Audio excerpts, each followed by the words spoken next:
Okay, we're finally here.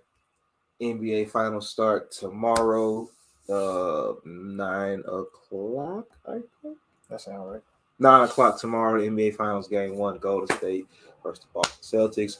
But before we get into this episode, I would like to say once again, thank you, Coach Couch, for having us on your episode last night. Y'all can go download the episode off wherever you listen to podcasts on Apple, Spotify, TuneIn, the app, not just TuneIn. All that good stuff, Pandora, this, that, and the third, blah, blah, blah. Yeah.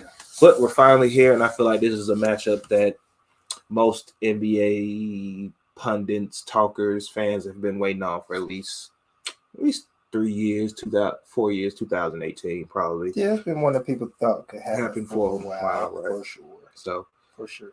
we got to see Golden State kind of get back to that old form of dominance. What they won 50 plus games this year. Boston had a great season, even though it started off slow.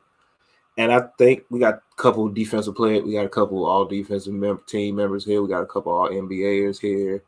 We got an MVP on one side. We got, this is just a good game and what could turn out to be an epically great series finals that is. And with that being said, I'm John W. And this is the Hoopers afternoon session. Shout out to everybody, that's did their thing as far as content-wise this basketball season, especially with there's so many different ways to talk about, these things, and everybody does, we might not all agree on how to talk about it or what we talk about, but shout out to everybody that's out there creating. My bad, y'all. Shout out to everybody out there that's creating and doing their thing and covering the game. Shout out to, just off the top of my head, everybody at Off the Ball Network that does it, Ball Fake, Chris LeBron, Mo Murphy the third. There's all those dudes, man, for real. Off the Glass, shout out Zach Knowledge, Daniel Artest and his crew over there covering the NBA, WNBA, all that stuff. Shout out to Nick Andre, one of the greatest writers I've ever known, probably the best writer in the human history of writing, even better than Shakespeare. Socrates. Shakespeare went to Nick Andre to learn how to write a sentence. Ooh, there you go. But now, shout out to all those dudes. Shout out to the dudes who host the spaces that are good. Yep. Not just the real space was locked in all year, especially college basketball. For surely. A lot of those spaces. Shout out to everybody that does basketball things. Shout out my guy Kev. Well, I just wanted to get that out of the way real quick. So, whoever watches that's one of those people, there you go. I'm on draft season, so shout out to the draft guys. No, yeah, shout out to the draft guys who finna be, lock it in and do their thing and predict the next superstars and all-stars and what team they're going to go to. But we're here today to talk about the current all-stars and superstars of the league right now. What side do you want to start on?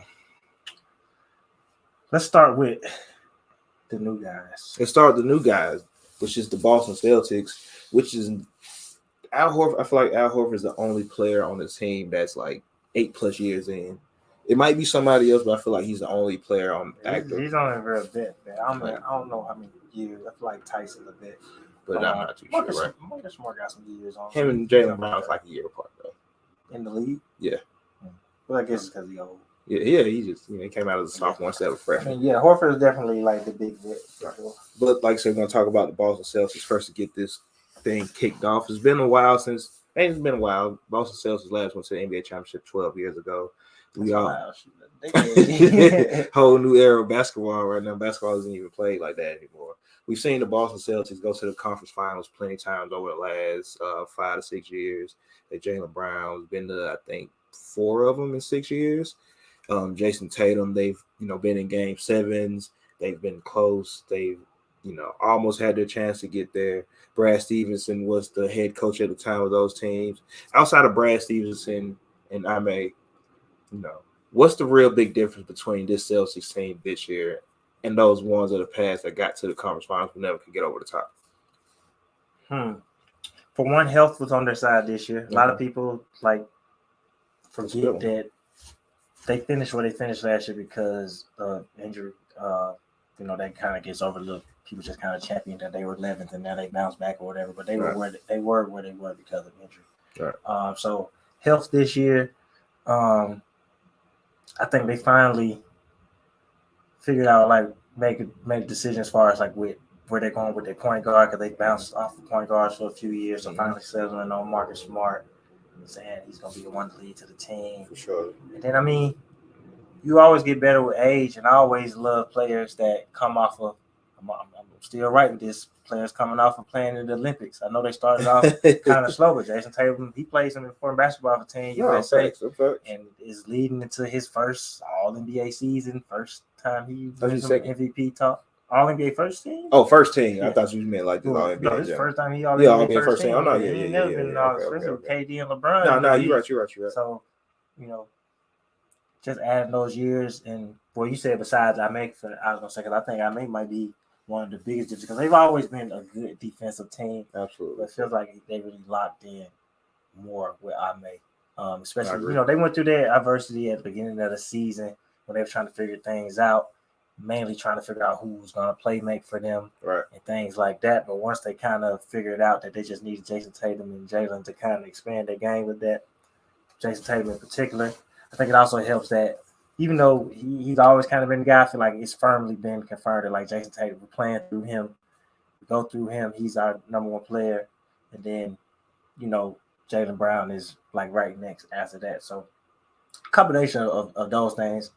The midseason trade for Derek White. I got to give Brad Stevens credit. He's been a better GM than he was a coach already. I know people liked him as a coach. He was okay. I feel like he was kind of overrated, but because people were saying he was the best coach in the league. No, yeah, so, when you go that far, yeah, absolutely. People saying he was better than Steve Kerr and Spo and stuff like that. No, like he's a solid coach, but he's proven to be a good GM. Sure. We talked about that on Couch Coach show last night. Shout out to Coach. It was a dope show for sure. Shout out to Maui too. Yeah, Maui was the one who brought up that he thought he was better in the front office. So those transitions helped. Danny Ainge not being there anymore helped, because they weren't trading for assets this year. They were trading for players. Right. No, them facts though, like that does make a difference. But I think also Maui said also too, like finally figuring out their point guard and really going with a core, because obviously they signed Al Horford some years ago, then they brought him back, but they really just went on the core of the players that they drafted, and instead of trying to make a hit in free agency, and they just went with what they had within. Other than having Derek White, but Robert Williams was drafted, Jason Tatum, Jaylen Brown, Marcus Smart. They drafted Grant Williams. That just that being their main core. Like I say, obviously they did sign Al Horford some years ago and they brought him back, but I think not trying to play the free. I mean, they played the free agency game because remember they signed. They had Schroeder. Which they got off of him. Made a decision just to go with the core of what they've been building. So I think everybody eventually. Sometimes it's not even we added this, we added that. Sometimes you just got to elevate your game eventually. Like sometimes it's I'm big on putting it on the players too. Sometimes it's like, all right, you just got to take it to the next level, and I feel like that's what they've done. I mean, we talked about Jason Tatum and MVP conversations. Jaylen Brown has been an all-star, but this year I feel like we've seen him like really. He dropped 50 this year. He dropped 40 in the playoffs the other day. So. Now I think he's been better this year than his All-Star year, honestly. Yeah, Marcus Smart really took another step. We've always known that he's a good defender, but to actually go win the Defensive Player of the Year, because obviously we like the intangibles, but sometimes the numbers on the board matter too. That really shows like your production. The other stuff is cool to be the motivator and all that other stuff, but sometimes you need your best players, which is why they get paid the most on the team. While you're trying to compete for championships, take that thing to the next level. And just speaking of the players, of course, go ahead. Neil Long was also added to the equation. So that we talked about that on Coach Couch. We go back there, but no, seriously, just to speak on the players real quick, because like I say, it is the players' league. The players do determine what happened on the court, despite what the game plan is from the head coach or the coaching staff in general. I know we like to talk of it as a full, complete team sport, which it is, but some roles are bigger than others. Shout out to Phil Jackson for teaching that lesson to a kind of young Michael Jordan. Everybody's a role player. Some players' roles are bigger than others. Jason Tatum, Jaylen Brown probably have the two biggest roles on this team, especially offensively. And when you just look at this duo and the luxury that they afford each other, when Jason Tatum's not going, we can get a ball to Jaylen Brown and just go get some. We don't have to create and have to get him open. Like, I know we've been talking about his ball handling for the last couple games in the playoffs, but when Jaylen Brown is on and he's focused, he makes makes great moves with the ball, honestly, and he figures out how to get to a spot. He's a better mid-range shooter than he is a long-range shooter, but everybody falls in love with the three-pointer. Like I said, it's just both of them are great defensively. I feel like Jaylen Brown is a tad bit better man individually as an individual defender, where Jason Tatum fits into that team scheme better, to where you can trap in a double team and all that. But they're both great defenders. They're both still really young. I think 25 and 24. I'm not going to talk about their future with their legacy, talking here and that thing like that. But what do you want to see from those two specifically in this finals, especially just in game one? A lot of players speak to, because you could talk about their future, but you're just guessing. A lot of players don't know when they go to the finals they know, but when you think that you're young, sometimes you don't really realize like this might be your only time going back. OKC them went when they were young. That was their only time getting the chance to go and stuff like that. So a lot of players speak to that point. You think, oh yeah, we're young and it's supposed to be like that. Even Jason Tatum said that about the Eastern Conference Finals until they finally struggled a little bit because of injuries also. Right. But you go to the Eastern Conference Finals your first couple of years and then you don't go, and it's like, oh dang, I thought we were supposed to go every year. So I would like to see them both, just embrace the moment, but don't force it. Yeah, don't force it. Embrace it. Try to live up to it, but don't force it either. Still just, play your game. It's hard to do, but you got to go in there like it's just another game, even though it is the finals and you're playing for the championship. But that's how you just stay calm in the moments. But I just want to see them embrace the moment, have some big games. Like, I feel like that's what Devin Booker did a good job of that in the finals last year. He had a 40-point game in the finals. Obviously, the Bucks turned up on them and took off, but right. He showed his poise and like that he was supposed to be there. He was ready for the moment. So I think if they play like they're supposed to be there and not necessarily like they're just happy to be there, right. Which this is everybody's first time going to the finals. Sometimes that can play a part, but if you feel like he's supposed to be there, you can do what a few teams have done and win the championship. No, for sure. And just strictly speaking on the court, we know Golden State is probably, even just this team, one of the best defensive teams in history, especially over this run. Of course, it's never easy, even if you are a superstar. What do you want to see Ime do to get them easy buckets? Like I say, both of them can fall in love with the three, especially Jason Tatum on the side step and Jaylen Brown on that one dribble pull up. What do you want to see Ime do to kind of get them both easier looks this series? I wouldn't be surprised if the Warriors did a lot of switching. So honestly, I would just move them around. I wouldn't want, because with switching, what is easy to do is get them to play in ISO. So you don't want them to play ISO too much. I would still move them around a lot, do a lot of those like handoffs that they do at the top with Al Horford, so you can put them in some pick and rolls and then they can see some open space. And Mal made a good point, honestly, last night of saying, especially with them being the wing players, trying to get them matchups with Klay, because obviously Klay was a stout defender once upon a time, and he's still going to be a solid team defender. But if you really go at him coming off an injury, it's just natural that he may struggle a bit. Maybe he doesn't, but I would see what that looks like a little bit. But definitely move them around, get them easy, like mid-range buckets, get them to the free throw line. But that's got to be their mindset also too, right? Because he can draw up the plan. But if they just go out there and start settling for threes, sidestep threes, the toughest threes that they can take, they just make that harder on themselves. No, sure. Like I say, I know I don't remember who it was, but I know I seen a lot in that game 7 against Miami. I seen somebody saying, they should get Tatum some post looks.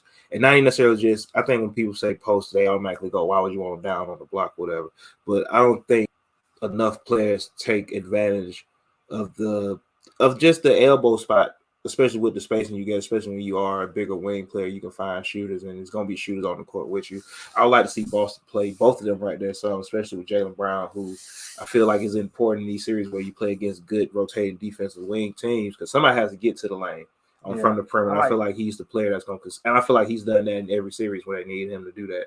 I like the idea of the elbow spot more than post looks, because they don't really play out the post. So it sounds good, but if that's not really what they do, right? Then it's kind of going to be wasted possessions at the end of the day if you just kind of fishing for stuff. But in the elbow, you could do some like picks right there, like say you kind of in attack mode where you at right there, where you can kick it to shooters and stuff like that. So that and at the elbow, especially when they, go a little bit smaller and they kind of space it out. That'd give you a lot of room to work. No, surely. And just speaking defensively for Boston, real quick, because we know Golden State is also one of the best offensive teams.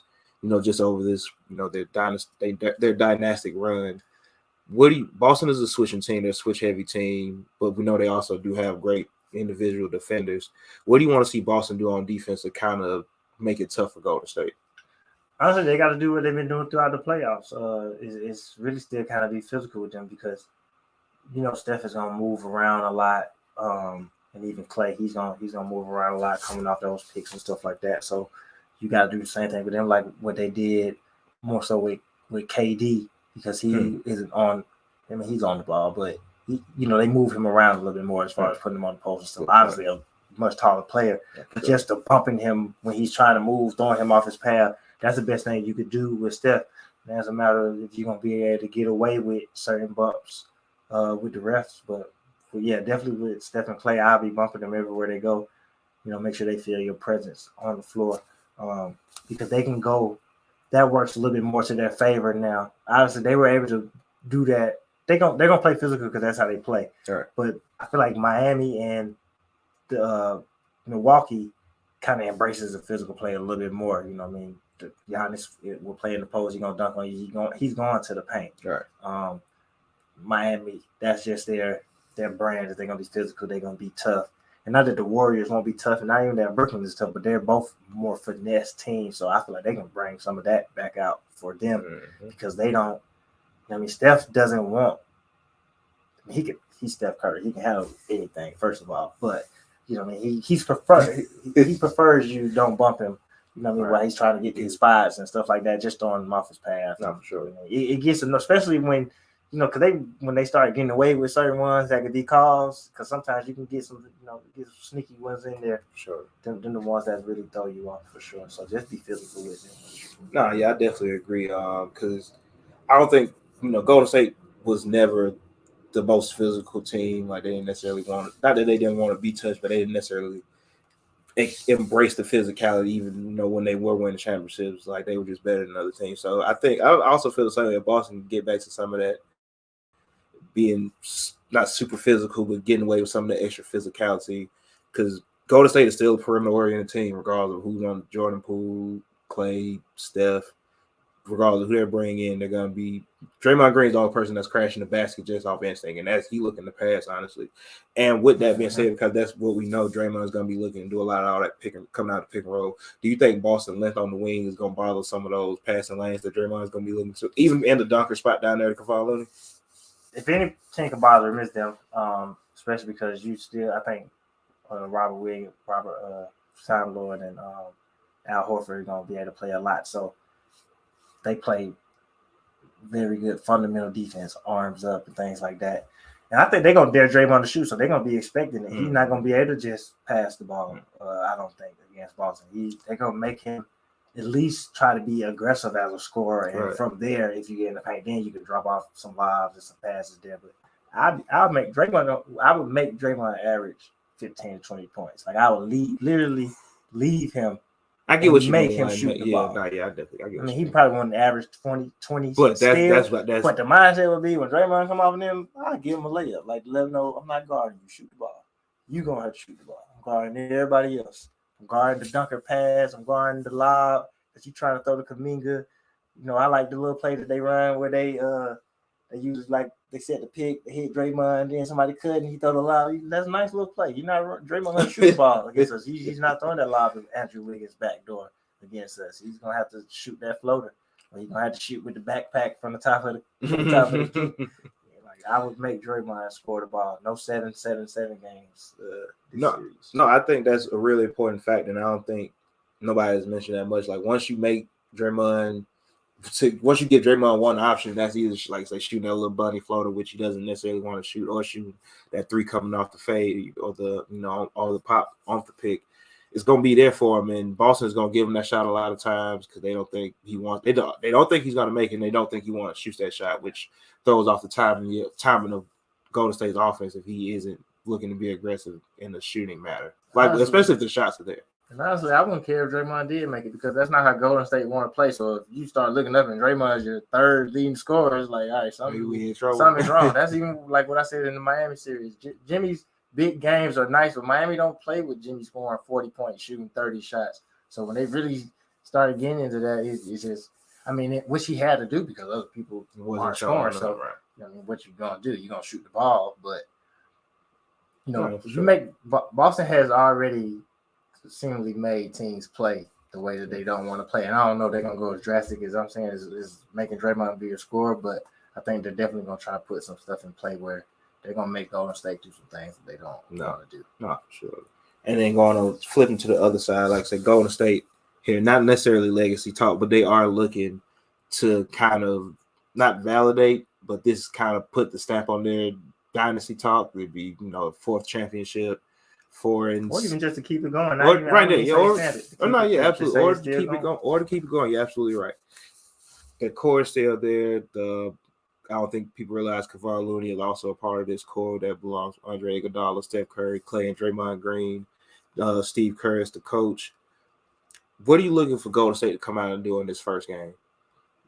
Honestly, I think they're going to look out to come out and try to put pressure on Boston immediately. Right. Try to make them play fast. Right. Try to make them feel uncomfortable, try to make them feel that they're in the finals, and then they got home court advantage, so you come out strong from the beginning, and I was about to call it Oracle, but at Chase, they still move it like it's Oracle, so them fans get on you. You know what I mean? And Boston got a tough crowd they sell, so they seen some stuff in Boston, but usually it's in their favor. Right. So, get Oracle on them real quick. I like how they asked Steph about, basically in the Steve Kerr era, Boston is the only team with a winning record against them. And, he gave them their credit, obviously, because they're a good team. But he was like, they're from the Eastern Conference. We're on the West, so we only play twice a year. And he's like, we never played in the playoffs, so it's different in the finals or whatever. So I feel like Steph is for him, just how he said it, not that he was trying to diss Boston, I just feel like he locked in, though. I feel like he's like, that record against us, it don't matter. And we ready to,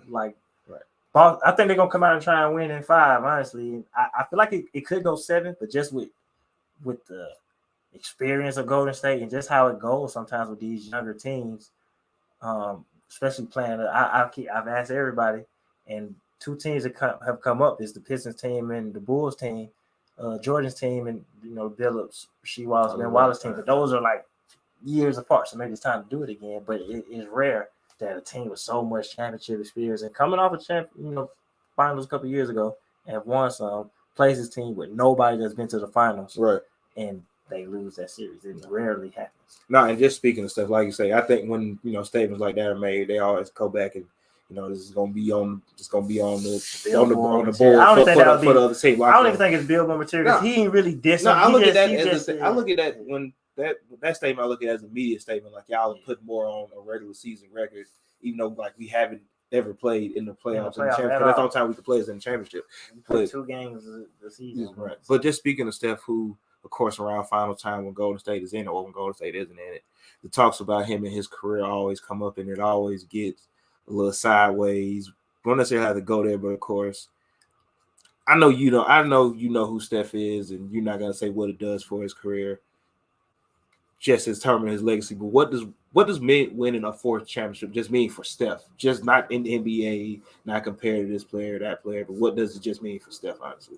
Right, and it's funny that they do come up because I've seen all the ups and downs of Steph. Now it just feel like everybody's on his side, but and it's become the cliche thing to say that he should have won the Finals MVP. But I remember people not only saying that Iguodala should have won, but they said LeBron should have won. So everyone acting like they've always championed him.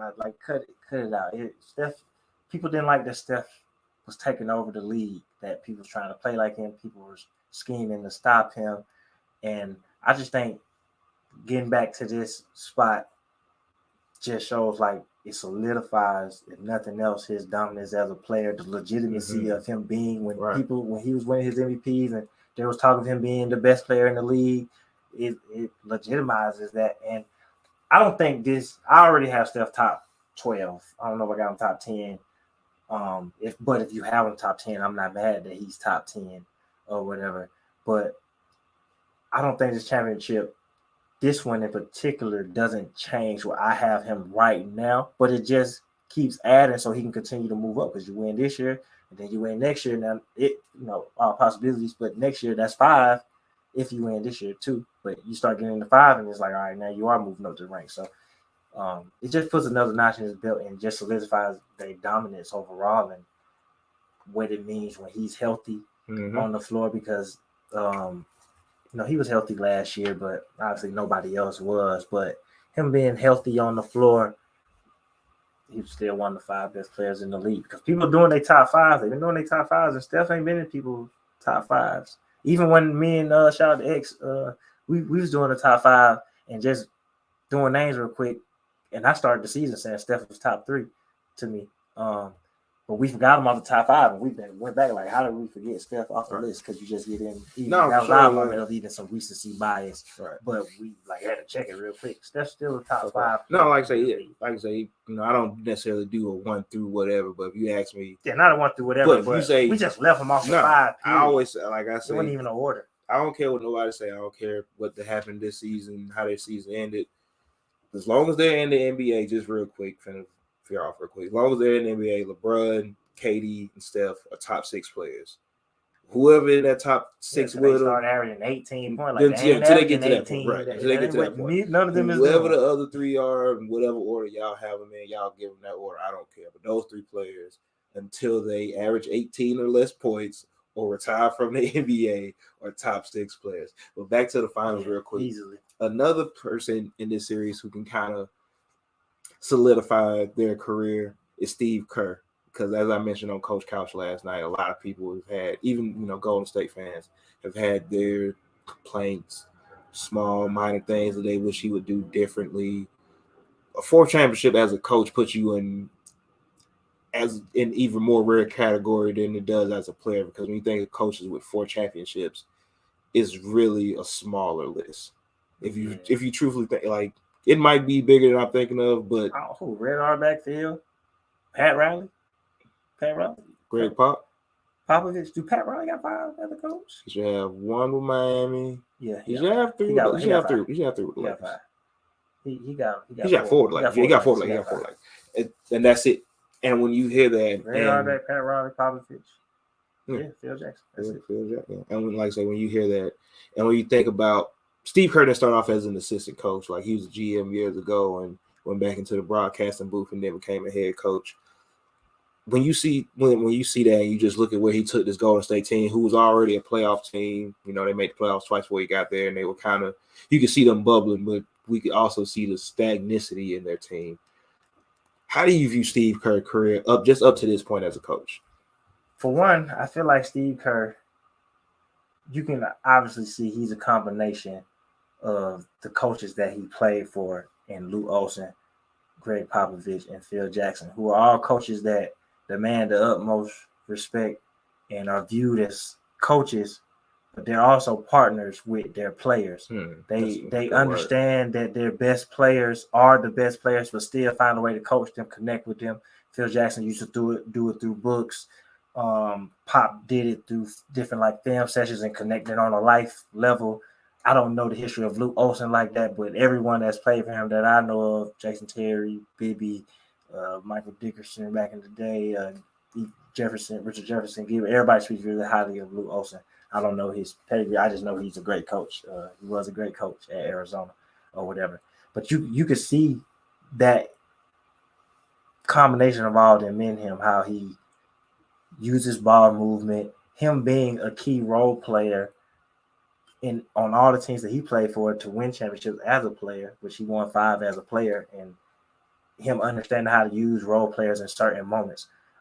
Even just look at throughout this playoff, knowing when everyone's going to champion him playing Moody and them when they look good, but he knows when to play them because they have nights where they look unplayable, but he knows he can help us tonight when to put them in. And he's done that throughout this whole time that he's been there. I can remember Patrick McCaw scoring 23 in the closeout game, 2016 finals.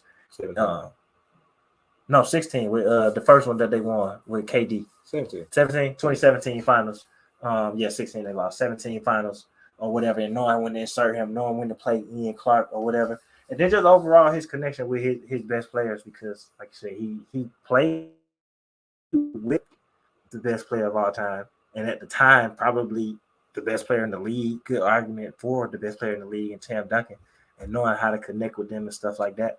So, I think the championship solidifies if he's not already top 10. Steve Kerr's top 10 coach of all time, like easily top 10 to me. Mm-hmm. And really, he's starting to get in top 5 territory because Phil, Red Auerbach, and Pop are undisputed, and Pat are undisputed. But after that, you know what I mean, that next spot is up for grabs. That's 4, right? Phil, Pop, Red Auerbach, Pat Riley. Yeah, I would say those are the top 4 coaches ever. After them, you know, you got some great coaches ever. But what Steve Kerr's done so quick, hasn't lost a series in the Western Conference. His only losses in the playoffs are in the finals. Like his regular season record. And then, I mean, you can say what you want about him, but the proof is on the court. Everyone's trying to play like Golden State for a reason. Yeah, they were a playoff team under Mark Jackson because Mark Jackson, as a point guard, knows how to put. He knew how to put them in position. He knew how to use Steph and Clay. He knew how to maximize their talent and, you know, center the team around them. But they went to another level under Steve Kerr for so many different reasons. Defensively, how they moved offensively, and even just like some of the freedom that, you know, the freedom was there obviously with Mark, but just more of a freedom and a partnership with the players that he has. So I think if he get this one, he's top 5, and he, you know, as long as Pop's in the league, Pop's still the best coach in the NBA. But that's fair. You know, he's definitely right there. That's fair. Pop. That's fair. I was going to say Jordan Poole. I want to talk about Jordan Poole quick, but I want to go to Klay Thompson because we've seen Klay Thompson miss the last 2 years, Achilles injury, ACL injury. I know a lot of people were saying Golden State's, you know, playoff run was determined on Klay Thompson's health and how he would return and how he would fit into the lineup. I know a lot of people thought, you know, Klay, it would have been more beneficial to bring Klay off the bench over Jordan Poole because Jordan Poole already had that rhythm going as a starter. Never thought that. I feel you. I didn't think that either. But Klay Thompson, you know, when he looks good, he looks like Klay before the injury. You know, when he looks bad, he looks like he's still going through those after injury things, just getting. When he looked bad, he looked like when Klay looked bad before the injury. Klay looked the same to me. He's just inconsistent. He is. I will admit that he's inconsistent, but like when I see people talk about his shot selection and we have. I don't care about shot selection. No, I don't complain about that. Klay plays exactly like he played before. Just to veer off real quick, Andre Iguodala. I don't remember what game it was, but he was like. It was. I don't think it was like that. I think it was still a lot of time on the clock. Klay pulled up from like 35 feet, and Iguodala was just, you know, screaming at him like, "Where you hit him?" Like, "No, don't." And he like Klay made the shot. He turned looking at him like, "Why are you shooting it?" And, you know, Klay is Klay. So no, I don't question his shot selection. That's who he is. But Klay is gonna be really important in the series because not only as a defender, but if he's off anything, that's where his main man for me is as a defender. Offensively. He the same. Klay. But Klay shooting and that's fair to say. He's been inconsistent. No, yeah, he's a shooter. He's rusty. I would say it's rust more than anything. I feel he's playing his same game. But we know what Steph does as a shooter and just as a scorer in general. But Klay Thompson is usually a recipient of a lot of those Draymond Green assists coming off the pick, or even just a lot of hockey assists. Because I still feel like I know Steph Curry is the best shooter, but I feel like Klay Thompson is the more important shooter on this team because I feel like his jump shots is what starts the momentum, and his jump shots ease everybody else into the game and just opens the offense up. How important is it for Klay Thompson to get off to, even if it's not like a scorching hot start, but just get off a good start, just hitting shots? I think overall, he just not even just getting off, but consistently. Klay has played well for them to win the championship. They're not going to win the championship without Klay playing solid basketball. I mean, even if you look in these past series, he's played solid, but they won some games off of Klay because they need that. That's part of what. That's why a lot of us, me in particular for sure, said I gotta see what they look like with Klay. I knew they were gonna have you gotta expect the rusty nights. That's all it is rust. Like he's not hesitating on his shots. He's not. That's when you know if you've taken a step back. If he's hesitating on shots, he's second guessing what he's doing. But to have some off nights, he hadn't played in 2 years, right? And then he jumped right into the thick of it where everybody else is in midseason form, and he's really kind of he would just be getting into midseason form. He's not even in end of season for him, honestly. So I think Clay is real important to Golden State winning this championship because they're gonna do all they can do to take away Steph. That's how it's always been. Is people are gonna try to take away Steph, even though I feel like Steph is clearly the better overall scorer and better overall player, but I just think Clay could be a more explosive scorer. Steph has his big third quarters, obviously, but he scored 36 in a quarter. He scored 60 on 11 dribbles or whatever. You know what I mean? He'll bop you to a 60, but just catches and shooting and going to my spot. And, it wasn't just catching. Obviously, it was 11 dribbles, but a couple of little one dribble pull up or whatever. Right. But they're going to need Clay to play his game.